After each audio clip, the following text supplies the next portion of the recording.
मांडव ऋषींनी यमराजांना कोणता शाप दिला होता? एकदा राजाने दुसऱ्याला शिक्षा देण्यासाठी मांडव ऋषींना चुकून सुळावर चढवले होते.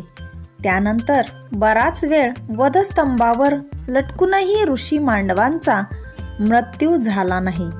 नंतर राजाने त्यांना गादीवर काढून टाकले. मांडव्य ऋषी यमराजाकडे गेले आणि त्यांना शिक्षा का दिली असे विचारले.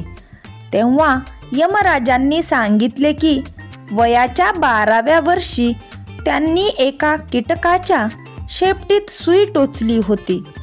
ऋषी मांडव्य म्हणाले की इतक्या लहान वयात कोणालाच बरोबर चूक कळत नाही. अशा स्थितीत त्यांनी यमराजाला शूद्र जातीत दासीपुत्र म्हणून जन्म घेण्याचा शाप दिला. महाभारतात यमराजाचा जन्म विदुर म्हणून झाला.